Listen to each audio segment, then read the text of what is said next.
The Galactic Council chamber stretched across 3 kilometers of polished crystalline floor, its vaulted ceiling disappearing into artificial stars that mirrored the real constellations visible through the massive transparent dome above.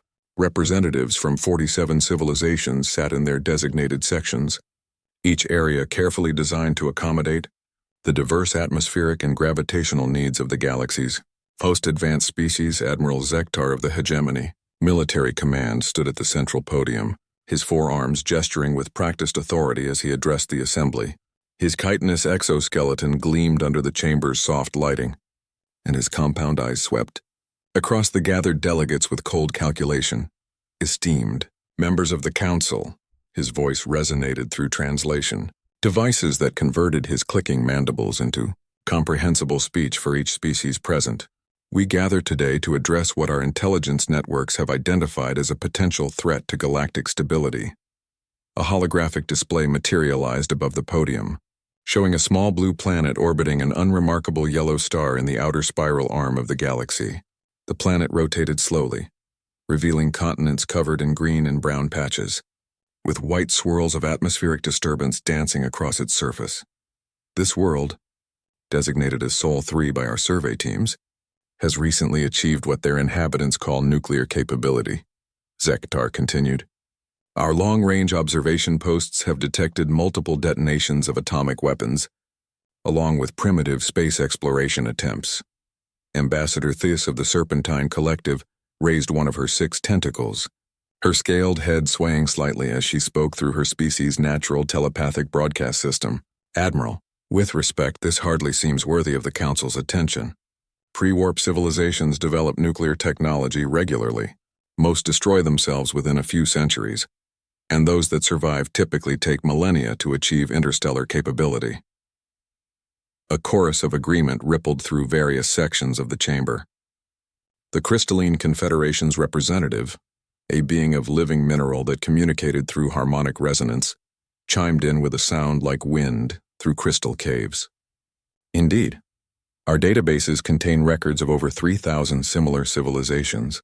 Only 47 have achieved the technological and social sophistication necessary for Council membership. Zektar's mandibles clicked in what his species considered a smile, though most other races found the expression unsettling. Normally, I would agree. However, these humans, as they call themselves, display certain characteristics that our xenobiologists find concerning. The holographic display shifted, showing detailed scans of human cities, transportation networks, and industrial complexes. The images revealed a planet-wide civilization that had achieved remarkable uniformity in technological development across multiple continents. First, their rate of technological advancement is unprecedented, Zektar explained. In the span of merely 200 years, they progressed from primitive steam engines to nuclear fission, spaceflight, and global communication networks. Most species require at least 1,000 years for similar advancement. Dr. Vorth of the Academic Union, a being whose massive brain case housed one of the galaxy's most sophisticated intellects, projected his thoughts through the chamber's neural interface system. Rapid technological development often indicates instability. Such civilizations typically collapse under the weight of their own advancement. Why should we intervene? Because, Zektar replied, his voice taking on a harder edge. Their military capabilities are developing at an even faster rate than their civilian technology. Our surveillance data indicates they have already weaponized nuclear fission for military purposes, and their space exploration efforts appear to have dual civilian and military applications. The display changed again, showing crude but functional spacecraft launching from the planet's surface. The designs were primitive by galactic standards, but they demonstrated an understanding of basic orbital mechanics and space navigation that many species took centuries longer to develop. Furthermore, the Admiral continued, their biological and psychological profiles present unique challenges. Humans are apex predators who evolved on a world with unusually high gravity and atmospheric density. Their physical capabilities exceed most spacefaring species, and their psychological makeup suggests an unusual tolerance for risk and conflict. Counselor Rift of the Silicon Mines, an artificial intelligence that had achieved consciousness eons ago, interfaced directly with the chamber's data systems to analyze the human profiles in real time. Interesting. Their neural activity patterns show remarkable adaptability and problem-solving capability, but also indicate high levels of aggression and territorial behavior, most unusual for a species that has achieved global civilization. Exactly my point, Zektar said. Most species that reach their level of technological development have also evolved beyond primitive aggressive behaviors. Humans appear to have retained their predatory instincts while developing increasingly sophisticated tools of destruction. The chamber fell silent as delegates absorbed this information. The silence was broken by High Magistrate Quan of the Ethereal Dominion, beings of pure energy who had transcended physical form millennia ago. Their communication came as waves of controlled electromagnetic radiation that the translation systems converted to speech. What action do you propose, Admiral? Preemptive strike? Quarantine? Observation? Zektar's forearms spread wide in a gesture of mock reasonableness. Nothing so drastic, Magistrate. I propose we establish a monitoring station in their system and implement standard containment protocols. We limit their expansion beyond their home system through subtle technological interference. Disable their space-capable vessels before they can venture too far. Disrupt their communication systems to prevent coordinated expansion efforts, and introduce controlled technological setbacks to slow their development. And if they detect our interference? Asked Ambassador Thys, what could they possibly do? Zektar's mandibles clicked in amusement. They have barely achieved chemical rocket propulsion and basic fission reactions. Our smallest patrol vessels carry weapons capable of sterilizing their entire planet from beyond their detection range. Our shield technology makes us invisible to their primitive sensors. They are at best a curiosity that might pose a threat to themselves and their immediate neighbors in a few thousand years. The vote was swift and unanimous. The Galactic Council authorized the establishment of Monitoring Station Sigma-7 at the edge of the Sol system, equipped with a full complement of interference technology and a small fleet of observation vessels. The mission was classified as routine surveillance with minimal resource allocation. As the delegates filed out of the chamber, discussing the day's other business, none of them paid much attention to the final piece of data in the human civilization file. It was a small notation from the initial survey team, buried deep in the psychological profile section. The note read, "Subjects display unusual persistence in problem-solving scenarios. When presented with seemingly impossible challenges rather than accepting limitations, humans typically respond by developing new approaches or technologies to overcome obstacles. This behavior pattern appears to be culturally universal among their species." That single overlooked detail would prove to be the most important piece of information in the entire file. Within the vast databases of the Galactic Council, it was catalogued, filed, and forgotten. The implications of a species that refused to accept the impossible would only become apparent years later, when it was far too late to correct their fundamental miscalculation. The monitoring station was constructed in secret, its advanced cloaking technology rendering it invisible to human detection systems. The containment protocols were activated, designed to subtly sabotage human space missions and slow their technological progress to manageable levels. What the Council had failed to consider was that for humans, failure was rarely an ending. It was usually just the beginning of a more creative solution. They're beginning to ask questions about the statistical probability of their equipment failures. Some of their scientists are suggesting that the pattern of malfunctions is too convenient to be coincidental. A few of their military analysts have even proposed that the failures might be the result of external interference. Drixtal felt his exoskeleton tighten with tension. Are they close to detecting our operations? Not yet, sir, but their investigative methods are more sophisticated than we anticipated. They're applying what they call the scientific method to analyze the failure patterns, and they're developing increasingly accurate theories about potential causes. The commander stared at the image of the two humans walking on their moon's surface, their primitive spacesuits somehow managing to keep them alive in the vacuum of space. Everything about the mission should have been impossible given their technological level and the systematic sabotage they had endured. "Sir," the tactical officer reported, "long-range sensors are detecting increased human activity across multiple technological sectors, not just space exploration, but advanced computing, material science, energy production, and military research. It appears that the challenges they've overcome in space have accelerated development in related fields." That's not supposed to happen, Drixtel said, more to himself than to his crew. Technological development is supposed to follow predictable patterns. Societies don't typically achieve breakthrough advances in response to external pressure. Respectfully, sir, Vexney replied. Perhaps we need to consider that human technological development doesn't follow the standard patterns we're familiar with. On the screen, the lunar mission was concluding successfully. The human astronauts had completed their scientific objectives, collected samples, and were preparing to return to Earth.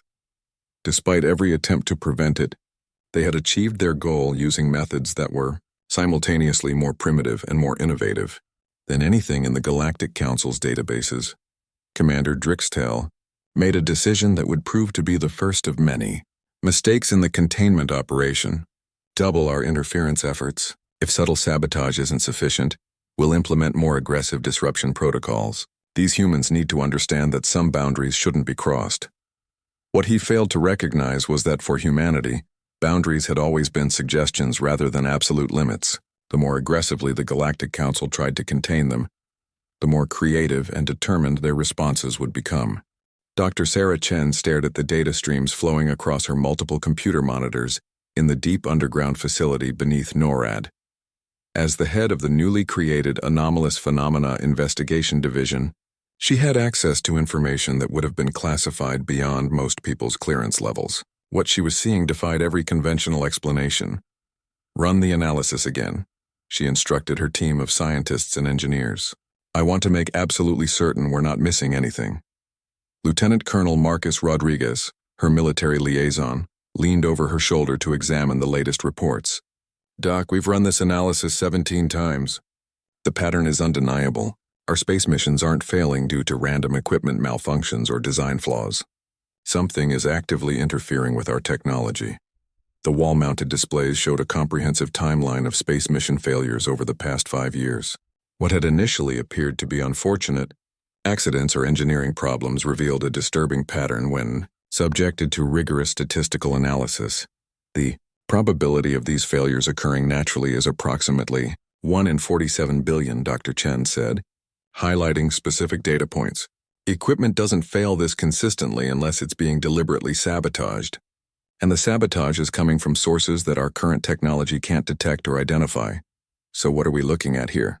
Rodriguez asked. Foreign espionage? Some kind of new electronic warfare technology? Dr. Chen shook her head. That's what we thought initially. But watch this. She activated a series of video recordings from various space missions. These failures aren't just electronic. We're seeing mechanical systems malfunction, chemical reactions fail to occur as expected, and even gravitational anomalies that shouldn't be possible. The recordings showed spacecraft systems failing in ways that violated basic physics as humanity understood it. Navigation computers would suddenly display impossible readings. Fuel systems would lose pressure without any detectable leaks, and communication arrays would stop functioning despite showing no physical damage. Ma'am, Dr. James Wright called from his workstation across the room. We've got another anomaly. The Skylab mission just launched, and we're already seeing irregularities. On the main screen, telemetry data from the orbiting space station showed systems beginning to malfunction exactly as the team had predicted, but this time they were ready. Activate the distributed monitoring network, Dr. Chen ordered. I want every sensor, every detector, every piece of equipment we have focused on that space station.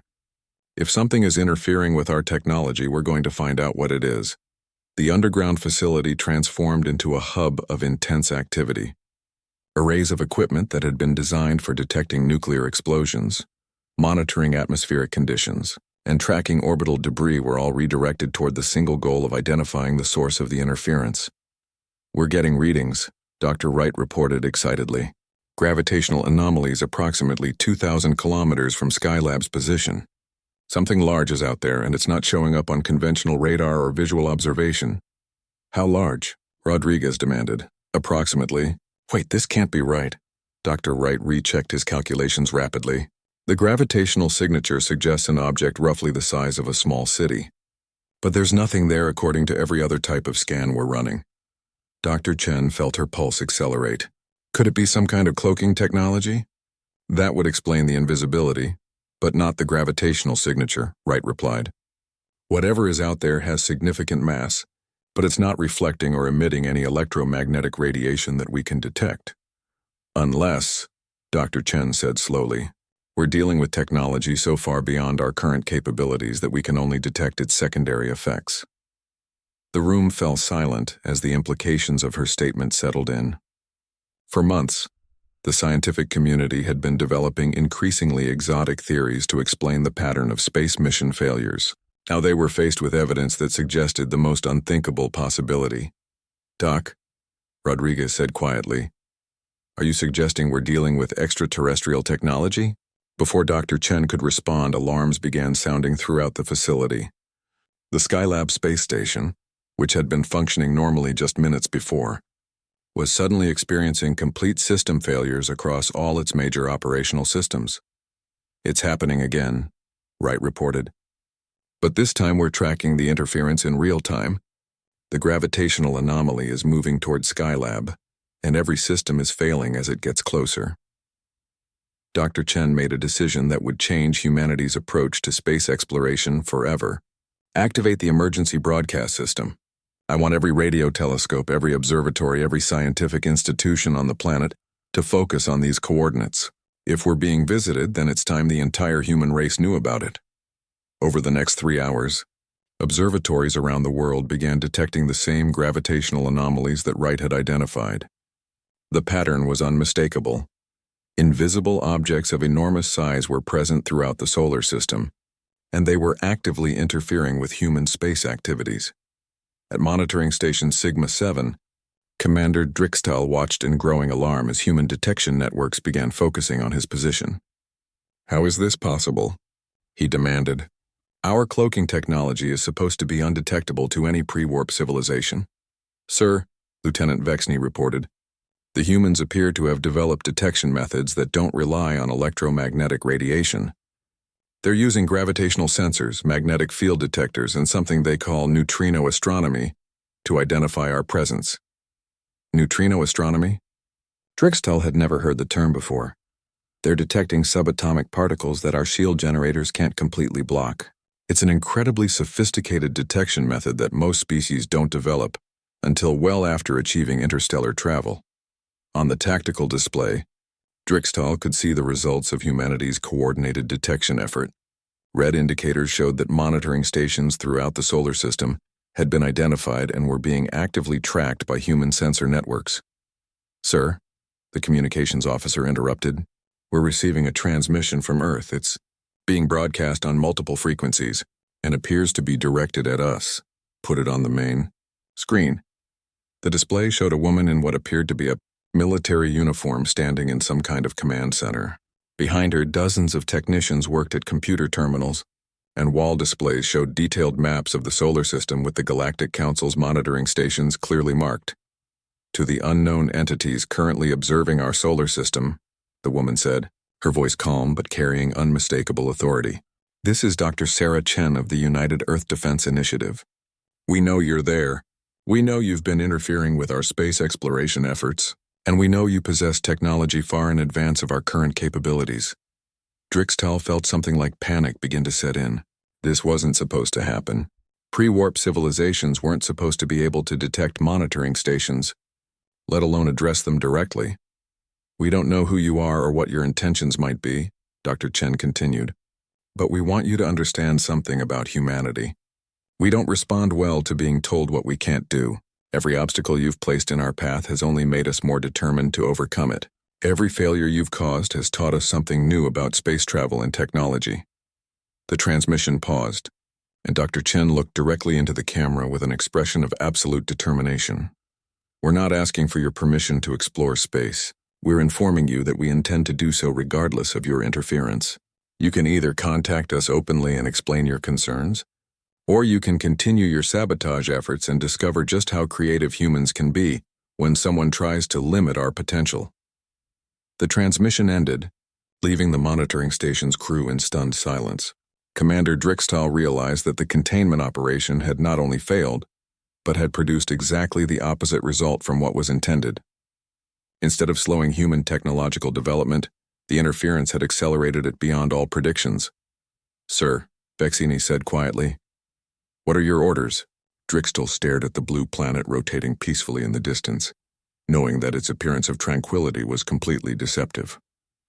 The humans had not only detected the Galactic Council's presence, but had issued what could only be interpreted as a direct challenge. Contact Admiral Zektar immediately, he ordered.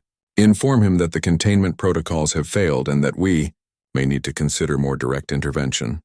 What? Commander Drixtel didn't realize was that more direct intervention would only accelerate humanity's technological development even faster. Earth's response to obvious external threats would prove to be far more dramatic than their response to subtle sabotage. The Galactic Council emergency session convened just 72 hours after Dr. Chen's broadcast reached monitoring station Sigma-7. Admiral Zektar stood before the assembled delegates, his usual confidence replaced by barely contained frustration as he addressed the crisis. Esteemed council members, he began, his mandibles clicking with nervous energy, the containment operation has encountered unexpected complications. The humans have not only detected our monitoring stations, but have begun developing countermeasures to our interference protocols. The holographic display above the podium showed current human activities across their solar system. Instead of the reduced space exploration the Council had expected, the data revealed an explosion of technological development unlike anything in their databases. High Magistrate Quan of the Ethereal Dominion projected waves of controlled electromagnetic concern. Explain the nature of these countermeasures, Admiral. Within 48 hours of their detection announcement, human governments worldwide began what they're calling the Unity Protocol, Zektar reported grimly. They've pooled their scientific and technological resources in ways that their species has never achieved before. Every major space program, military research facility, and scientific institution is now working together toward a single goal. The display shifted to show massive construction projects beginning simultaneously across Earth. Launch facilities were being expanded, new research centers were being built at unprecedented speed, and industrial capacity was being redirected toward space-related technologies. What goal? Asked Dr. Vorth of the Academic Union.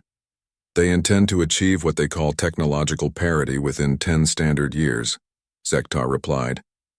They're attempting to develop faster-than-light travel, energy weapons, and defensive systems advanced enough to challenge what they assume is a superior alien civilization. A ripple of disbelief spread through the council chamber. Ambassador Thys of the Serpentine Collective raised multiple tentacles in a gesture of confusion. That's impossible. No species achieves faster-than-light travel without at least 1,000 years of gradual technological development. The mathematical and engineering challenges alone require centuries of careful advancement. Under normal circumstances, I would agree, Zektar acknowledged. However, these humans appear to approach technological development differently than any species in our records. Instead of following linear progression, they're pursuing parallel development across multiple fields simultaneously. The display showed human research activities in detail. Thousands of separate teams were working on different aspects of advanced technology, sharing information in real time through global communication networks. The rate of innovation was staggering. Sir, Lieutenant Vexney interrupted from his position at the communication console. We're receiving new intelligence from all monitoring stations. Human technological advancement has accelerated beyond our most optimistic projections. Show me, Zektar ordered. The holographic display updated with current human achievements. In just 3 months since Dr. Chen's broadcast, humanity had developed functional fusion reactors, primitive but operational antimatter containment systems, and theoretical frameworks for faster-than-light communication.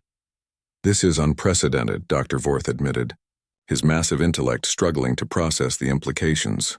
How are they achieving such rapid advancement? Our xenopsychologists believe it's related to their evolutionary background, Zektar explained. As apex predators who evolved in a competitive environment, humans appear to respond to external threats by rapidly developing new capabilities. The more pressure we apply, the faster they innovate. Counselor Rift of the Silicon Mines interfaced directly with the Chamber's data systems to analyze human development patterns. Fascinating. Their approach to problem-solving involves what they call thinking outside the box. When faced with seemingly impossible challenges, They abandon conventional approaches and develop entirely new methodologies. On the main display, real-time footage from Earth showed the construction of what appeared to be a massive space vessel. The design was crude by galactic standards, but it incorporated principles that shouldn't have been accessible to a pre-warp civilization. "Sir," Vexney reported urgently, "we're detecting energy signatures from Earth that match theoretical faster-than-light drive systems. They appear to have achieved a breakthrough in hyperspace manipulation." The council chamber erupted in chaos as delegates from various civilizations began communicating frantically among themselves. The possibility of a pre-warp civilization achieving FTL capability within months of first contact was beyond anything in their experience. "Order," High Magistrate Quan commanded, waves of electromagnetic authority restoring silence to the chamber. "Admiral, what is the current threat assessment?" Zektar consulted his tactical displays with growing unease. "Based on their current rate of development, the humans will achieve basic interstellar travel capability within 6 months. Their theoretical research suggests they're also pursuing advanced weapons systems and defensive technologies. And their intentions toward the galactic community? Unknown but concerning. Their communications indicate they view our interference as an act of hostility. They're preparing for what they assume will be an inevitable conflict with a superior alien civilization." Ambassador Theiss projected thoughtful consideration. "Perhaps we should establish formal contact. Explain our concerns and invite them to join the galactic community under standard probationary protocols." "I'm afraid it may be too late for that approach," Zektar replied grimly. "Our analysis suggests that humans have a strong cultural bias against what they perceive as paternalistic authority.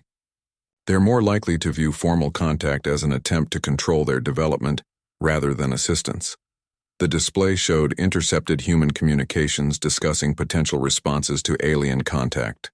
The conversations revealed a species that had no intention of accepting limitations on their expansion into space, regardless of who might try to impose such restrictions. "Sir," Vexney interrupted again. "Priority alert from monitoring station Sigma 7. The humans have launched their first faster-than-light, capable vessel." The main display showed a massive spacecraft, lifting off from Earth's surface. The design was unlike anything in Galactic Council databases, incorporating both conventional chemical rockets and what appeared to be an experimental hyperspace drive system. "Track that vessel," Zektar ordered. "Where is it headed?" "Sir, it's approaching the edge of their solar system, and it's accelerating beyond light speed. We're losing sensor contact." For the first time in the chamber's history, the Galactic Council sat in complete silence as they absorbed the implications of what they had just witnessed. A species that had been considered a minor curiosity just years before had achieved in months what typically took civilizations millennia to accomplish. "Council members," High Magistrate Quan announced, "we appear to have a new situation that requires immediate attention. The question is no longer whether humans pose a potential future threat. The question is how we respond to a species that has just demonstrated the ability to exceed our most advanced projections for technological development." Admiral, Zektar felt his confidence crumble as he realized the magnitude of their miscalculation. The containment operation hadn't just failed, it had created exactly the scenario the Galactic Council had hoped to prevent. Humanity was now advancing into space with advanced technology, a hostile attitude toward alien interference, and the innovative capability to overcome any obstacle placed in their path. "Sir," Vexney reported quietly, "long-range sensors are detecting multiple human vessels now departing their solar system. They appear to be conducting systematic exploration of nearby star systems." The Admiral closed his eyes and tried to imagine explaining to the Galactic Council how their simple containment operation had accidentally created the most dangerous expansionist civilization in recorded galactic history. Humanity had not only refused to accept the limitations placed upon them, they had used those limitations as motivation to transcend every expectation of what a developing civilization could achieve. "Council members," he said finally, "I believe we need to prepare for the possibility that our next contact with humanity will not be as their supervisors, but as their equals." Captain Elena Vasquez stood on the bridge of the UES Endeavour, humanity's first true interstellar vessel, as it emerged from hyperspace at the edge of the Kepler 442 system. The ship's revolutionary hybrid drive system had just completed humanity's first faster-than-light journey, covering 28 light-years in less than 6 hours. "Status report," she ordered, her calm voice belying the historic significance of the moment. "All systems nominal, Captain," reported Commander David Park from the navigation station. "Hyperspace transition was smooth, and we're exactly where we intended to be. The new navigation system worked perfectly. Good. Begin system-wide scans. I want to know everything about this system before we proceed." Elena had been chosen to command humanity's first interstellar mission, not just for her technical expertise, but for her ability to make critical decisions under unprecedented circumstances. The endeavor represented the culmination of humanity's crash program in advanced technology development. In the 18 months since Dr. Chen's broadcast to the mysterious aliens, Earth's combined scientific and industrial capacity had achieved what should have been impossible. The ship incorporated fusion reactors, hyperspace drive systems, advanced artificial intelligence, and defensive technologies that pushed the boundaries of theoretical physics.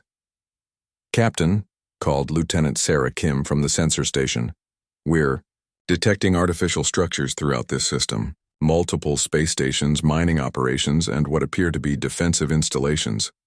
Elena felt her pulse quicken. "Any signs of activity?" "Affirmative. We're detecting energy signatures consistent with active facilities and, Captain, we have multiple vessels approaching our position. They're definitely not human in design." On the main view screen, 3 ships appeared that were unlike anything in Earth's databases. They were elegant, crystalline structures that seemed to shift and flow as they moved through space. Their approach, vector, was clearly non-hostile, but Elena had learned to be cautious about alien intentions. "Open communication channels on all frequencies," she ordered. "Let's see if they want to talk." The response came immediately, transmitted directly into the ship's communication systems through methods that bypassed their receivers entirely. A melodic, harmonic voice filled the bridge, speaking perfect English. "Unknown vessel, this is Harmonizer Christ of the Kepler Defense Collective. You are traveling in a ship of unprecedented design, using technology that should not exist. Please, identify yourself and explain how you achieved faster-than-light capability." Elena exchanged glances with her crew. The aliens' question confirmed what they had suspected since detecting the monitoring stations in their home system. Someone had been watching humanity's development and was surprised by their achievements. "This is Captain Elena Vasquez of the United Earthship Endeavor. We are explorers from the planet Earth, and we have come seeking peaceful contact with other intelligent civilizations." There was a pause before Christ responded, and Elena could hear what sounded like rapid communication in an alien language happening in the background. "Captain Vasquez, we must ask you to accompany us to our primary facility. There are concerns about your presence here that require immediate attention from our superiors." "What kind of concerns?" Elena asked, though she suspected she already knew the answer. "Your species was classified as pre-interstellar and subject to developmental monitoring protocols. Your presence here with advanced technology suggests a serious breach of galactic containment procedures." Elena felt anger building in her chest. "Containment procedures? Are you referring to the systematic sabotage of our space missions and the secret monitoring of our solar system?" The pause that followed was much longer this time. When Christ finally responded, there was a note of uncertainty in the harmonic voice that hadn't been there before. "Captain, we recommend you follow our escort to the regional command center. These matters are beyond our authority to resolve." "I'll accompany your escort," Elena replied, "but understand that humanity no longer accepts being monitored or controlled by outside forces. We're here as representatives of a free and independent civilization." The journey to the Kepler Defense Collective's command center took several hours, during which the Endeavor's crew conducted detailed scans of the alien facilities they passed. What they discovered was both impressive and concerning. The alien technology was clearly more advanced than humanity's, but not by as much as they had expected. "Captain," Commander Park reported quietly, "our analysis suggests their technology is maybe 50 to 100 years ahead of ours. Not the millennia we were expecting. Their ships are faster and more efficient, but they're using the same basic principles we've developed." Elena nodded grimly. That explains why our rapid development caught them off guard. They assumed we would follow the same gradual progression they did. The command center turned out to be a massive space station orbiting the system's primary star. As the Endeavour docked, Elena could see dozens of different ship designs representing multiple alien civilizations. Humanity was about to make contact with not just one species but an entire galactic community. The meeting chamber was designed to accommodate various atmospheric and gravitational requirements, with sections for different types of beings.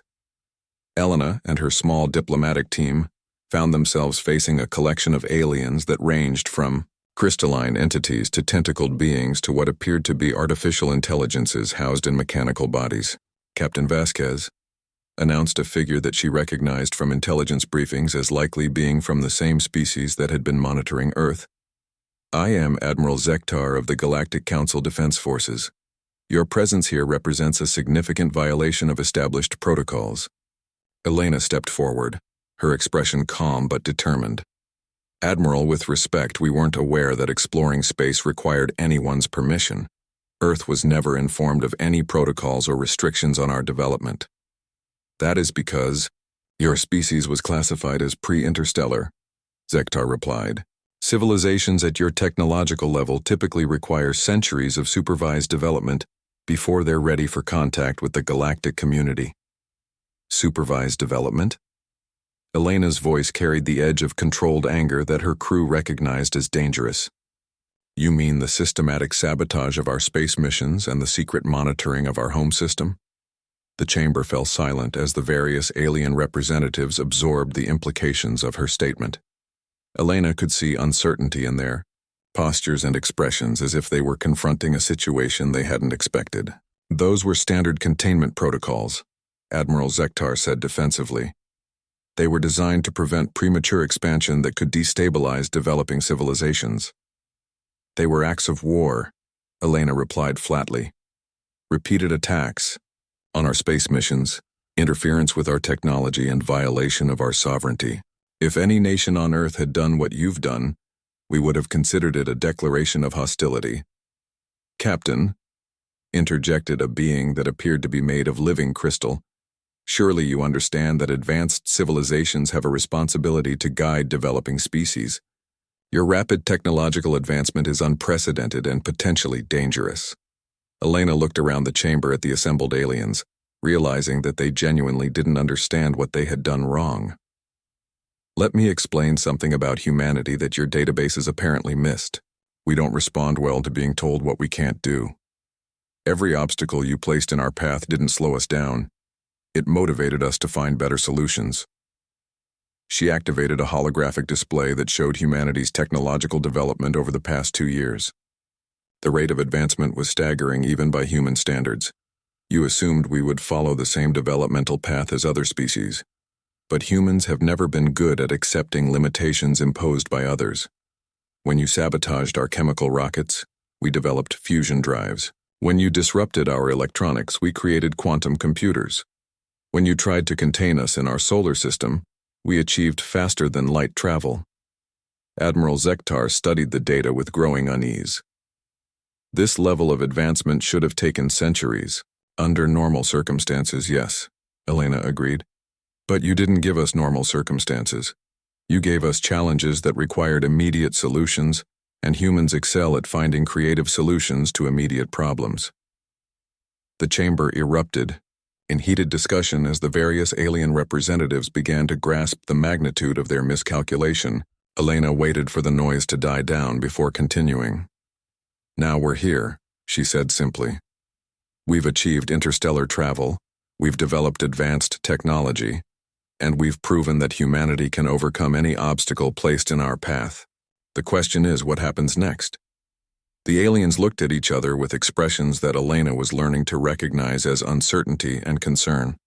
They had expected to be dealing with a primitive civilization that would be grateful for guidance. Instead, they were facing a species that had turned their containment efforts into accelerated development and was now demanding to be treated as equals. Captain, Admiral Zektar said finally, perhaps we should discuss the terms under which humanity might be considered for provisional membership in the Galactic Council. Helena smiled, but there was no warmth in it. Admiral, I think you misunderstood.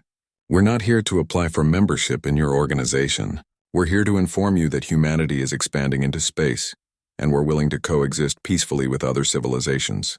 But we won't be supervised, monitored, or controlled by anyone.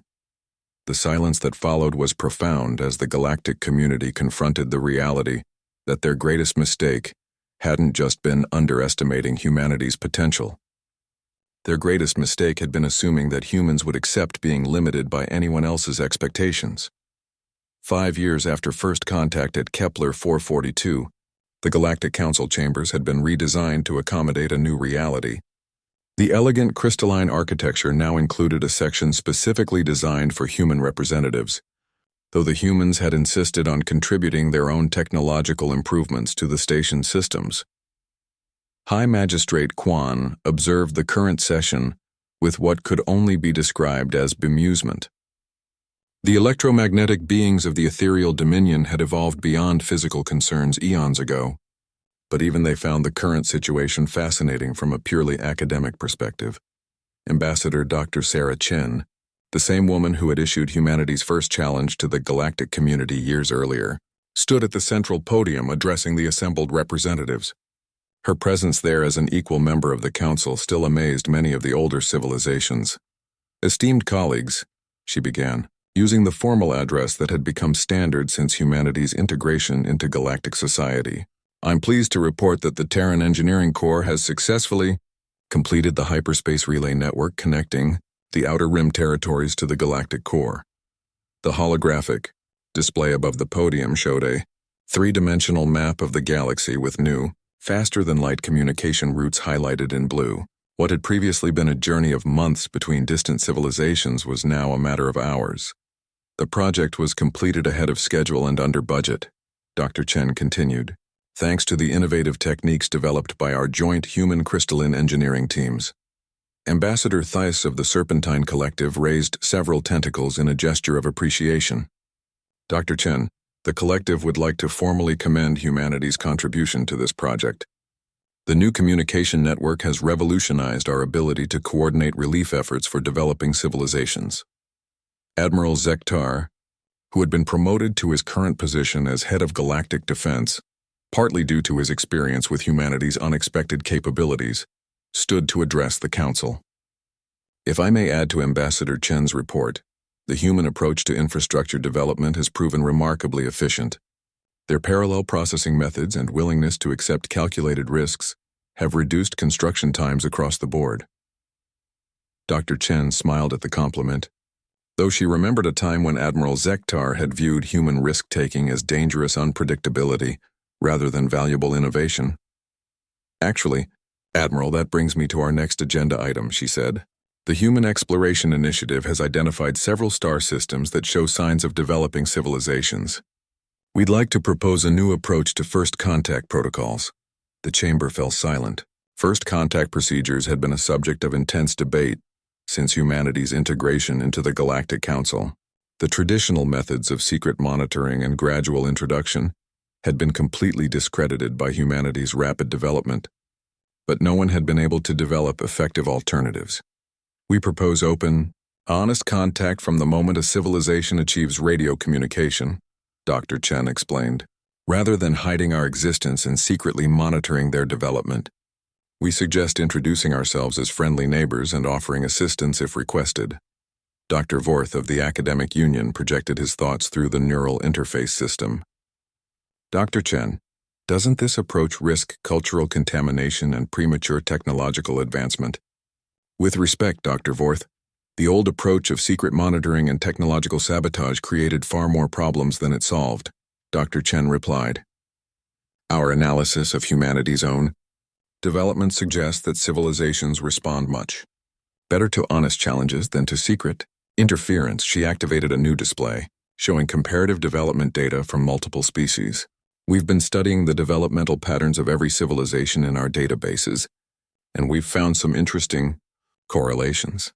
The data showed that civilizations, subjected to traditional containment protocols, typically took longer to achieve interstellar travel and showed higher rates of social instability. Meanwhile, The few species that had developed without interference showed patterns similar to humanity's rapid but stable advancement. The evidence suggests that external challenges, when presented openly and honestly, actually accelerate healthy development rather than hindering it, Dr. Chen continued. Civilizations that know they're part of a larger galactic community tend to develop more cooperative social structures and more advanced technologies. Counselor, Rift of the Silicon Mines interfaced with the presentation data directly. Fascinating. The human model suggests that competition and cooperation can coexist productively. Most species develop one or the other, but rarely both simultaneously. Exactly, Dr. Chen agreed. Humans excel at competing with challenges while cooperating with allies. If we present ourselves as potential allies rather than secret supervisors, developing civilizations are more likely to see galactic society as something to join rather than something to resist. High Magistrate Quan projected waves of thoughtful consideration. Dr. Chen, your proposal represents a fundamental shift in how we approach galactic civilization development. What safeguards do you suggest for civilizations that might not respond as positively as humanity did to external challenges? We establish a new protocol, Dr. Chen replied. Instead of secret monitoring, we create open observation posts in systems with developing civilizations. We announce our presence, explain our purposes, and offer assistance if requested. Most importantly, we respect their right to refuse contact until they're ready.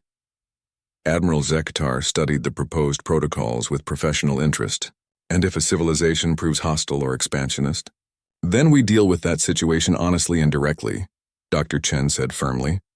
But we've learned that treating civilizations as potential threats often creates the very hostility we're trying to prevent. If we approach them as potential partners, we're more likely to get positive responses. The debate that followed was intense but respectful.